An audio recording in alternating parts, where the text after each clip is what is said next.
Matius pasalnya yang kelima ayatnya yang keenam. Demikian bunyi firman Tuhan. Berbahagialah orang yang lapar dan haus akan kebenaran, karena mereka akan dipuaskan. Adanya sebuah kebutuhan yang sangat mendesak.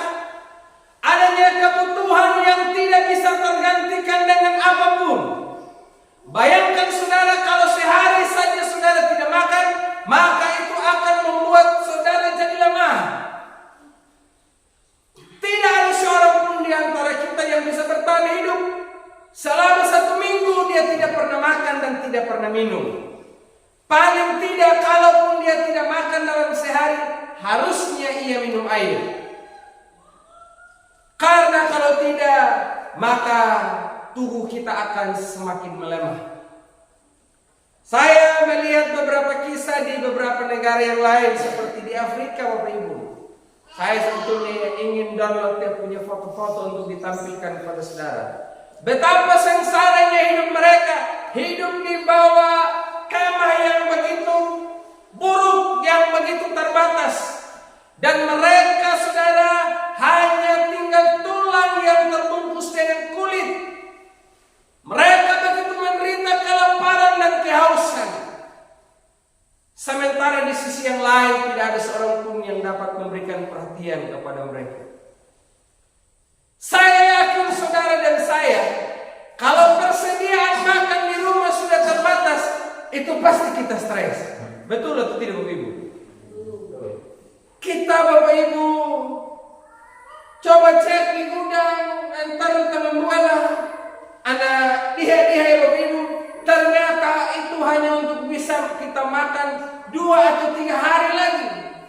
Dan di sisi yang lain tidak ada lagi yang kita bisa harapkan, yang kita bisa jual untuk mencukupi kebutuhan pada hari-hari selanjutnya. Itu akan membuat saudara jadi kepikiran. Makanya orang tua pada zaman dulu ada istilah wula paluana, ninya ulang paluana. Karena di masa seperti itu, anak minta makan, tetapi orang tua terbatas untuk mencukupi kebutuhan. Sehingga dengan alasan, hai anak-anak kia tumangon, pilihan na mengang di gawai padualas sila. Hindi kararay ka na po, wadaang kaya kaning tao baluman. Ay, medyo pa anak-anak kia, ando pa ko na wajah pagang, ya kami na bertamu. Iwan man na anak medyo din eh. Pilihan na mengang ni manuh kia di gawai. Hi, mama na pun jarang ang kinawang manunan. Padahal sebetulnya dia ada butuh makan. Kita pun juga orang yang dipenuhi. Kalau seandainya air sudah keluar lagi di leding, kita jadi stres, Bapak Ibu. Ay naway yang memanggikian dapat. Karena kita sudah terbiasa, kebutuhan kita tercukupi setiap hari. Nah demikian pun juga dengan roh kita, jiwa kita, hidup kita secara batiniah. Ya kan naluri dia secara tol, dia butuh makan setiap hari, butuh air minum. Maka demikian pun juga dengan dia wahamamu nyungga. Setiap hari dia butuh makan. Makanya harus dikasih makan, kasih supply bagi dia setiap hari. Sama seperti saudara tidak bisa bertahan hidup dalam waktu 1 atau 2 hari kalau tidak makan. Tapi saudara akan lemah dan bisa berujung pada sakit. Demikian pun juga dia wahamal dayana, kalau dia tidak mendapatkan pelayanan makanan lagi, kebutuhannya tidak terpenuhi, maka akan menjadi lemah. Firman Tuhan katakan, berbahagialah mereka yang lapar dan haus. Adanya sebuah kerinduan, adanya sebuah hasrat, adanya sebuah keinginan untuk jiwanya dipenuhi dengan kebenaran. Ada berapa banyak di antara saudara yang masih punya hati yang lapar dan haus akan kebenaran firman Tuhan? Sehingga umpamamu rasanya engkau tidak akan pernah nyaman, tidak akan pernah mendapatkan roh ini pun ini dalam sehari saja. Tanda bahwa orang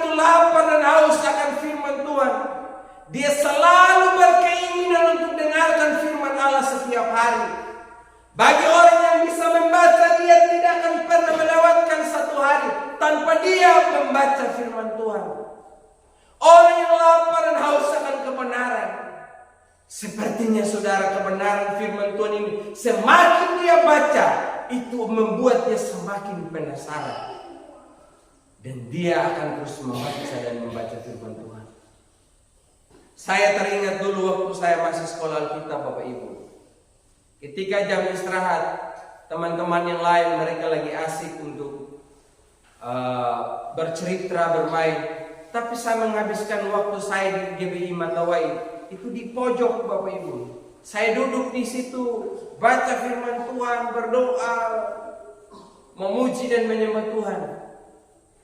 Itu Bapak Ibu, kayaknya ini Alkitab saya mau makan saja, Bapak Ibu. Karena begitu nikmatnya kebenaran itu. Begitu asiknya firman Tuhan itu. Semakin kita mempelajari kebenaran, membuat kita semakin penasaran, semakin rindu. Tapi coba kalau kita, Bapak Ibu, tidak punya hati yang lapar dan haus akan firman. Kita lihat Alkitab pun juga, Bapak Ibu, kita lewatkan. Kita tidak pernah peduli dengan firman Tuhan. Kita tidak pernah mau belajar kebenaran firman. Orang yang tidak punya hati yang lapar dan haus akan firman, narung pun pimunya pun PA na rumah atau nang jemaat na dia kata nawaman na belak-belak PA. Hapoli mana, pokorol mananya, mengemenung mana, ia mana pelaku. Tapi kalau dia punya hati yang lapar haus akan firman Tuhan, dia akan bilang begini, hatiku tidak akan pernah tenang sebelum saya mendengarkan firman Tuhan. Hatiku tidak akan pernah nyaman sebelum saya berjumpa dengan Tuhan secara pribadi. Sebab hanya Dia yang dapat memenuhi hati dan jiwa saya. Jadi harus punya hati yang lapar dan haus akan firman Tuhan. Amin. Masih ada berapa banyak di antara saudara, kalau dalam seminggu dia tidak pernah gereja atau dia tidak membaca Alkitab, dia begitu merasa bersalah atau ada sesuatu yang kurang dalam hidupnya. Coba angkat tangan, 1, 2 orang, 2 orang, mana lagi? 3 orang, 4 orang, 5. Wah, yang lain biasa saja, nah. Itu artinya saudara lagi kekeringan ini. Saudara lagi kekeringan rohani kalau saudara merasa bahwa saudara ini tidak pernah berpikir hal yang demikian. Mau dengar firman ke, mau tidak ke, nyaman-nyaman saja. Artinya saudara ini berada di titik paling terendah.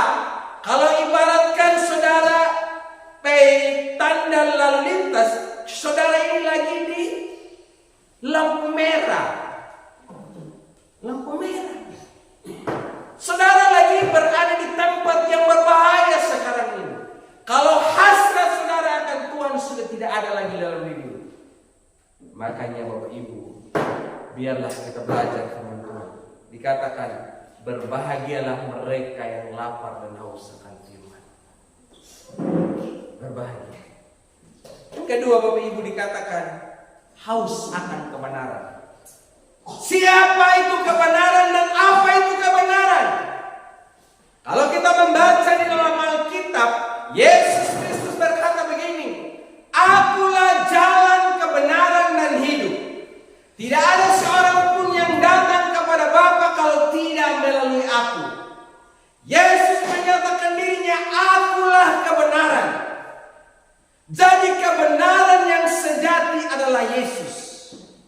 Walaupun ia datang di dalam dunia yang penuh dengan dosa, dia mengambil rupa manusia yang berdosa dan memikul dosa orang yang bersalah.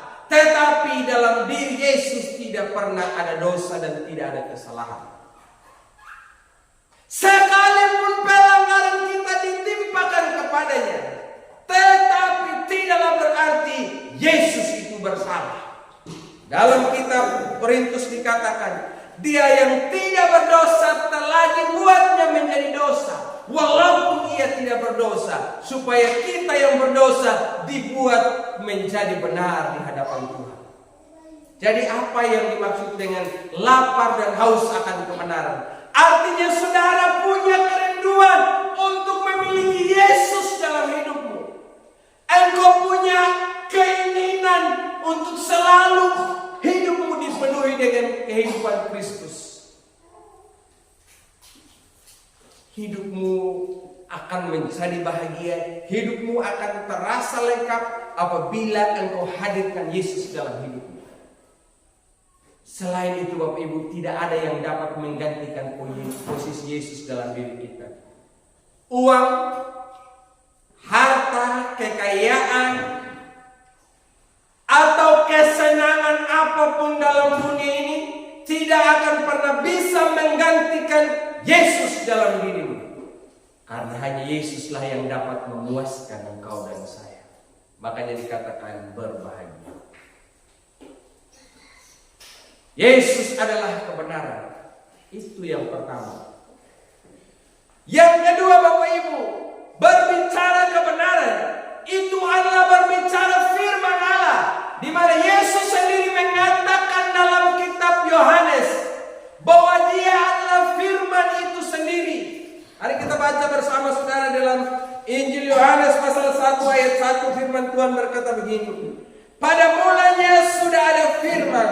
Firman itu bersama dengan Allah, dan firman itu adalah Allah.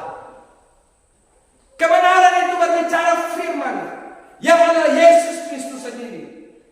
Firman, yaitu apa yang dikatakan oleh Allah sendiri. Di dalam kitab Mazmur dikatakan begini, bahwa firman-Mu itu adalah kebenaran yang murni, lebih manis daripada madu. Dan jiwa kami benar-benar merindukan. Firman, bumi boleh berlalu, rumput boleh menjadi kering, perkataan firman tetap selama-lamanya. Firman-Mu itu pelita bagi kaki kami dan terang bagi jalan kami. Apa yang dimaksud? Berbahagialah orang yang lapar dan haus akan kebenaran. Artinya kalau saudara dan saya sudah punya hubungan yang baik dengan Yesus yang adalah kebenaran itu sendiri, maka saudara akan menjadi orang yang benar. Kalau saudara sudah memiliki kedekatan dengan Allah, maka saudara akan menjadi orang benar. Artinya saudara, yakinkan kedekatanmu dengan Allah, engkau tinggal dalam Yesus dan Yesus tinggal dalam dirimu, maka hidupmu akan membuahkan buah kebenaran. Hidupmu tidak akan seperti sama lagi sebelumnya. Sebelum engkau memiliki hubungan yang dekat dengan Allah, hidupmu akan menjadi berubah. Tapi bagi orang yang tidak menghadirkan kebenaran, yaitu Yesus dalam dirinya, menjadi tokarenja, hidupnya akan tetap seperti itu saja. Jadi yang kami yang kata itailang atau tokarenja, kamu lundang kalau menjadi toharani, tapi hidupnya tidak ada yang berubah. Dari dulu sampai sekarang, caranya, sikapnya, perbuatannya, perkataannya, apapun yang dilakukannya tetap seperti itu saja. Tidak ada yang berubah. Kenapa? Karena kebenaran itu dia tidak izinkan mengerjakan sesuatu dalam dirinya untuk dia bisa berubah menjadi sama seperti Yesus. Tapi coba kalau dia izinkan Yesus yang adalah kebenaran itu mengubah hidupnya, maka hidupnya makin hari akan menjadi semakin berubah. Hidupnya makin hari akan semakin berbeda, sehingga dia disebut sebagai jemaat yang tampil beda. Yang berbeda itu bukannya dulu saudara muda sekarang makin tua, bukan, tetapi sikap hidup kita setiap hari, tingkah laku kita, perbuatan kita, itu yang semakin hari semakin berubah. Saya punya satu cerita Bapak Ibu. Ini kan cerita harus modifikasi supaya saudara bisa pahami. Katakanlah ini di kota Jakarta. Waktu itu pauhi dah karena penggawi dah. Mereka pertemuan Bapak Ibu selama 5 hari, dari hari Senin sampai hari Jumat. Tapi hari Jumat itu mereka harus pulang ke tempat mereka masing-masing. Nah, karena mereka harus juga menikmati kebersamaan dan keluarga. Nah, pada hari Kamis mereka sudah pesan tiket pesawat untuk harus kembali ke rumah mereka masing-masing. Dan mereka sudah menelpon suami dan istri. Mereka bilang begini, Papa, Mama, besok kita akan makan di warung ini dan kita akan kumpul semua bersama dengan anak-anak. Wah, pasangan mereka senang karena pasangan hidup mereka, keluarga mereka, orang tua mereka sudah sekian hari meninggalkan. Akhirnya mereka akan bisa pulang dan menikmati makan malam bersama. Nah, Bapak Ibu, pada waktu mereka sudah selesai kegiatan, Beli dan Jakal Umar, mereka jalan Bapak Ibu. Nah, semuanya terburu-buru karena takut ketinggalan pesawat.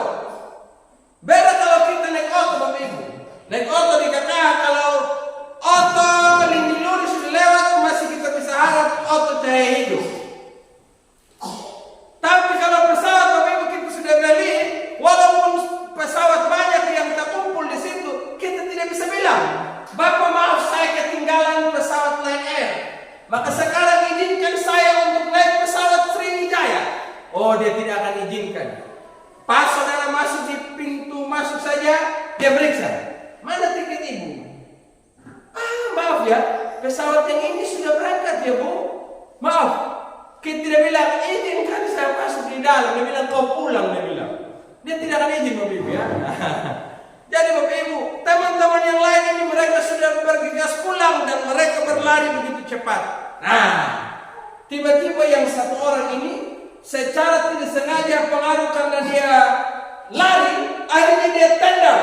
Ada terong lah begitu, ada terong yang dijual oleh seorang anak. Tapi Bapak Ibu pembuang dan beli megalomania, dia kasih tinggal. Mantap aja kan. Tapi ada satu orang bapak, ternyata dia merasa bersalah. Aduh kasihan ini, nak tahu bahwa batil ada apa dangan halahi pelewar pendanya. Akhirnya awan aja. Yang tu adalah kubeawnya yang lu. Beli bawa nyungkan lu ada bertahan lu ya peluan. Walaupun dia harus korbankan uang tiketnya yang mahal, tetapi dia rela Bapak Ibu. Lalu dia kembali. Ternyata pada tangannya, nah anak kira yang mendagang kandung, dia punya jualan itu berhamburan Bapak Ibu. Dan tidak ada seorang pun yang mengambil jualan itu untuk dikumpulkan kembali. Dadahil ini memahas peduli. Lalu Bapak ini, dia datang kumpul itu terong yang dijual oleh seorang anak tadi. Lalu dia lihat, ternyata Bapak Ibu, anak yang jual terong itu adalah seorang anak yang buta atau mandaitai. Lalu Bapak ini bilang begini, oke, mohon maaf teman saya yang sudah merusak jualan dari Ade, karena itu saya sudah kumpul kembali dan izinkan saya untuk memberkati Ade dengan memberikan sekitar 400.000 uang yang diberikan kepada Ade itu. Anak itu menangis. Wah, terima kasih Bapak, engkau sudah peduli dengan saya. Sementara selama ini tidak ada seorang pun yang pernah memberikan uang sebanyak itu kepada saya. Ketika jualan saya berhamburan, tidak ada juga yang punya perhatian dengan saya.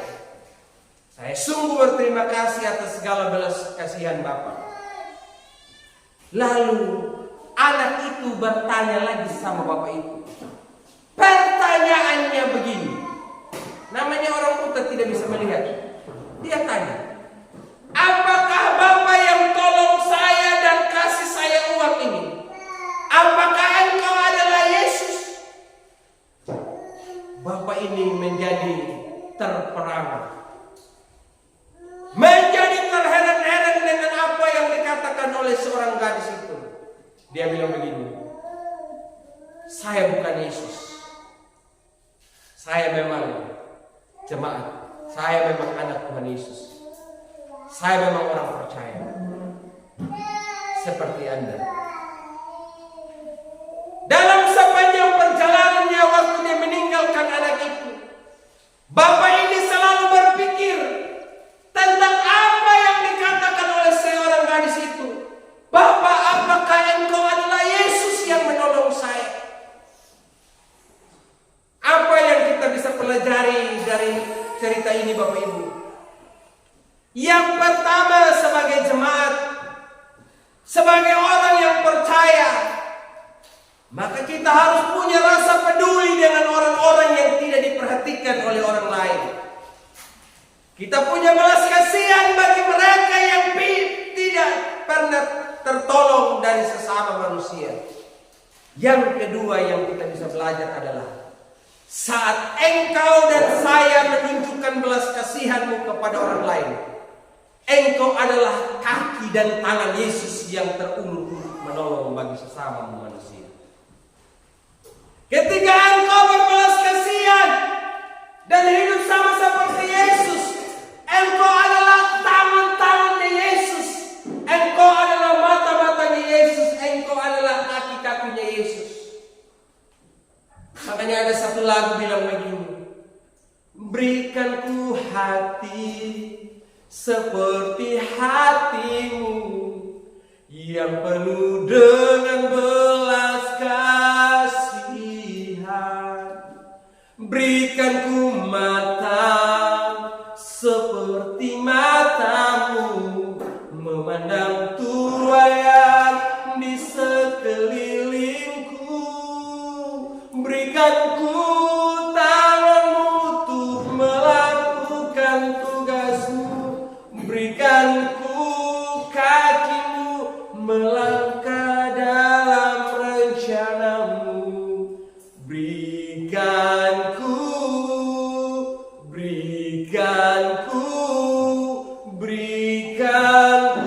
hatimu.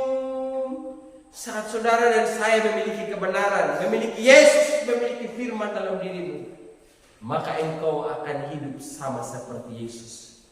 Tidak lagi sama seperti Bapa yang satu tadi yang tidak bertanggung jawab dengan apa yang dilakukannya, tetapi dia menjadi pribadi seperti Bapa yang rela mengorbankan uang tiketnya, rela meninggalkan keluarganya untuk sesaat, hanya untuk menolong orang yang ditinggalkan oleh sesamanya. Bapak Ibu saudara yang saya kasihi dalam Tuhan, mari kita belajar untuk hidup seperti Yesus. Hatimu setiap hari adalah hanya engkau rindu memiliki Yesus, dan setiap hari tidak ada perbuatan lain yang engkau lakukan selain engkau hanya melakukan firman-Nya. Ketika kebenaran itu ada dalam dirimu, ketika Yesus sudah ada dalam dirimu, maka engkau akan melakukan apa yang dituliskan di dalam kitab Galatia pasalnya yang kelima. Firman Tuhan di situ berbicara bagaimana sebagai orang yang percaya kepada Yesus Kristus, dia akan hidup seperti roh, melakukan buah roh yang kita lihat dalam Galatia pasal 5 ayat yang ke-22 dan ayat 23. Namun buah roh ialah kasih, sukacita, damai sejahtera, kesabaran, kemurahan, kebaikan, kesetiaan, kelemah lembutan, dan penguasaan diri. Inilah hidupmu dan hidup saudara ketika engkau diubahkan seperti Yesus, ketika kebenaran menguasai saudara. Dan yang terakhir saudara, orang yang punya hati yang lapar dan haus akan kebenaran, dan kebenaran itu sudah ada dalam dirinya, ada kepuasan, ada kebahagiaan, ada kesenangan tersendiri. Saudara, apakah saudara mau dipuaskan oleh Tuhan? Siapa yang mau dipuaskan oleh Tuhan? Mau Bapak Ibu?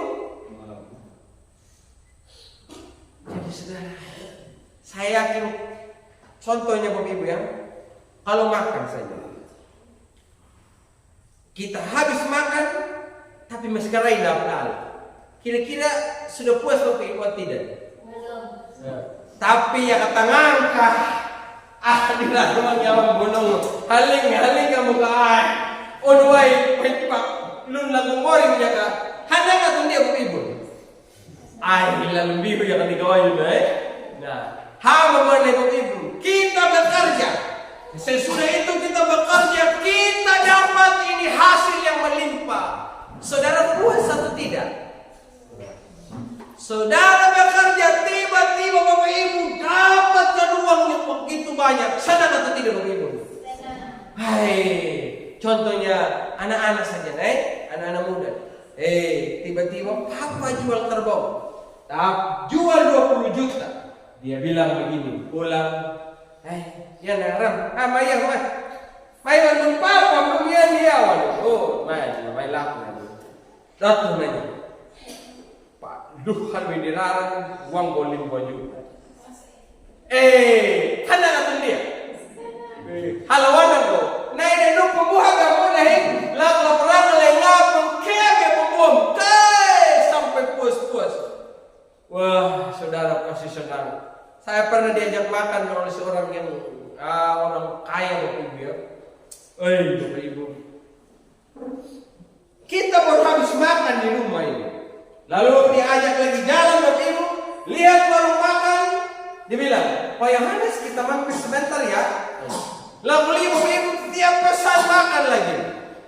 Kita habis makan ini sesudah kenyang. Kita biasa cuma makan 2 kali dalam sehari Bapak Ibu. Jalan lagi dia bilang, Pak Yohanes ini kayaknya makan di sini enak ya Pak. Saya bilang Bapak mohon maaf saya ini sudah kenyang. Tapi dia bilang, Bapak coba saja sedikit saja, makan sedikit saja. Saya makan lagi Bapak Ibu. Itu sampai sudah tidak bisa nampung lagi.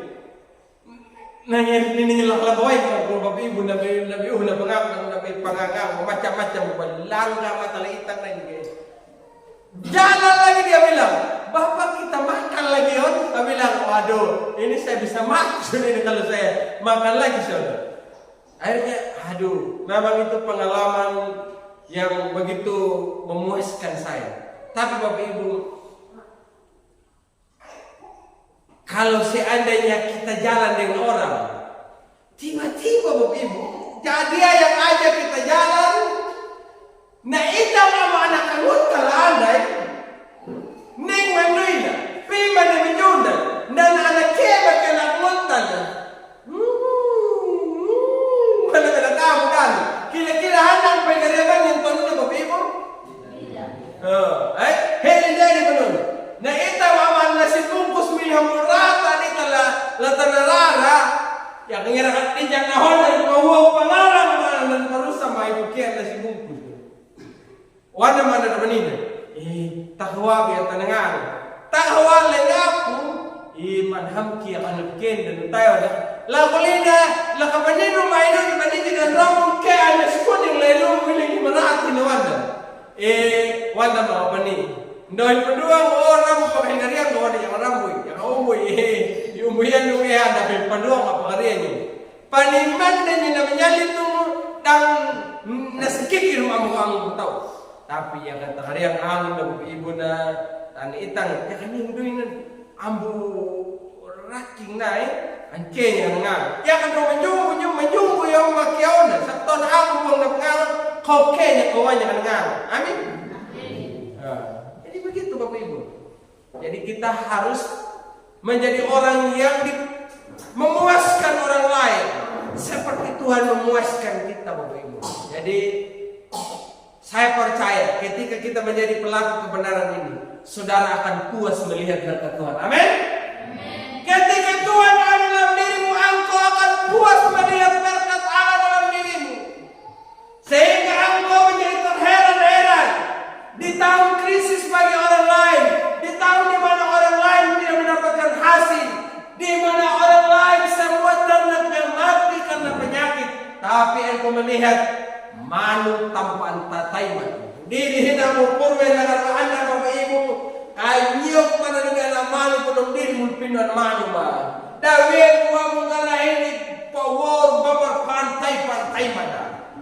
Dedi penuh bapak ibu pada pahan adang ka may mananya ay ang kalim tatlong kalim di wana kono yan na dedi nahi ang wana kay ngandi mananya may kanyang tao lalurin tapi ni manyahiwi ang tatlong kalim di wana na ngandi hawal hini hawal lao ndukang bu wana na andula beta kapudi aning an utang wono lenuan na kay wanda nya kayo karuwa bapak ibu hala ka punya hiyo karuwa kaya ka anawan niya na tengapan lakli kayo lumon takli lumon rub na memang pay taway ma hala kinawan na malanya an higibarat ma dia puno na nato tumuloy na jadi kadi man niya ng politik tuno tapi bagi saudara yang melakukan kebenaran percayalah engkau akan melihat pertolongan Tuhan terjadi dalam hidupmu mungkin bukan hari ini tapi hari esok mungkin bukan hari esok tapi minggu depan bulan depan, tahun depan, engkau akan melihat mujizat Tuhan terjadi dalam hidupmu.